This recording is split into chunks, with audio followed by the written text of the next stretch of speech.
in Albany County, well known as the son of a prominent Albany attorney.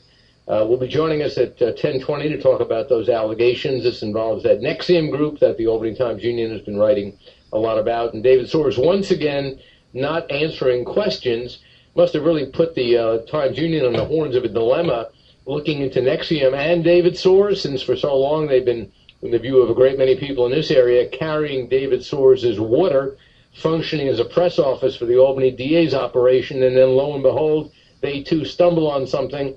There have been so many things alleged against Soares and found against Soares, that they had to choose between the story, which they probably hope to win some prize with, their NXIVM series, and Soares, and they chose to go for the prize.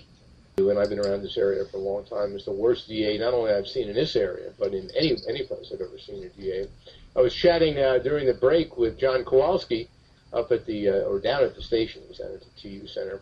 John Kowalski, who hosts the Swap show on the weekends, often is bantering with Paul Vandenberg. He's a very astute observer of this area. He grew up in upstate New York in this region. He's watched what's occurred around here, and I was asking him what's going on, if anything much was happening, and he said, he said lots of rent lease signs and empty storage. Good morning, Lee. Thanks for being with us. Mr. Dicker, how are you, sir? Good. Please call me Fred if you would.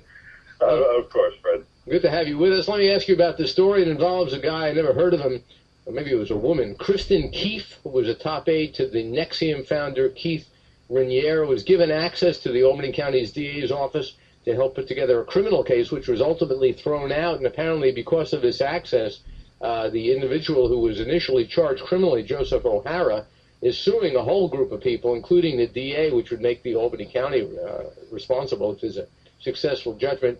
Can you give a description of what went on here? Why are you asking the Attorney General, Eric Schneiderman, to investigate this? Well, just reading the reports in the Times-Union, very deep in the story about NXIVM, were two things that really jumped out at me. The first was that David Soares allowed this woman to come into the office and to set up shop to go out and put together a case against a whistleblower, using taxpayer dollars, using the resources, the power of the Albany County Grand Jury to do so. When was it? When was this? When was this? This was, I think, late 2006, early 2007. Okay. This is somebody who came in purportedly as an intern of some sort? What was the official explanation of what the woman was doing there? Well, again, just going off newspaper reports, she was given the title of intern. As I now understand, she's not an attorney. She might not even have a college education. She was, given one of these intern spots and was allowed to operate under Bureau Chief Chris Baines of the Financial Crimes Unit for at least a couple of weeks, putting together this case. Now, what's inappropriate about that? What's wrong with that, as you understand it, from an ethics and not legal point of view?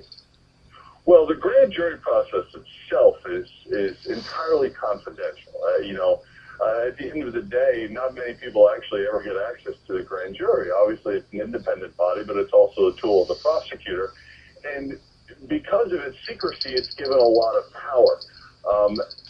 What's most disturbing, and, I know NXIVM is a little sexy because of some allegations as far as who they are. Truly, that's not my concern. My concern is that any private corporation is now apparently allowed to go after someone they deem a threat, they think is a whistleblower, and is allowed to use the power of the grand jury to do so in Albany County. And that's a tremendously terrifying thing for anybody who might want to report malfeasance or abuse or fraud. That is truly frightening, and it might have a chilling effect in the future. Well, what's your sense of Soares' response to this? I gather from the paper that he hasn't been saying very much. No, he hasn't been saying very much, but that's his MO. Every time he's criticized, he kind of shrugs his shoulders and pats everybody on the head and says, "Don't worry, I know what I'm doing." But the more stories like this come out, it's abundantly clear he has no clue what he's doing, and he has no control over that office if he's letting these people come up with really bare-bones criminal indictments that are dismissed out of hand. Well, one of the ironies to me, Lee, is that this is a guy elected initially, and he's claimed repeatedly that he's some kind of progressive reformer, or a very political individual, shares Working Families Party with David Soares. Do you think there's any likelihood that Schneiderman will even acknowledge your letter, much less take some action to look into David Soares' activities? Truly it's my hope. The Attorney General is, a prosecutor. He's a very well-educated man. He's shown that he's willing to investigate things in the past, and certainly, when everybody else wanted to quiet down, he went after, mortgage fraud and abuse. So he seems to have a nose for what.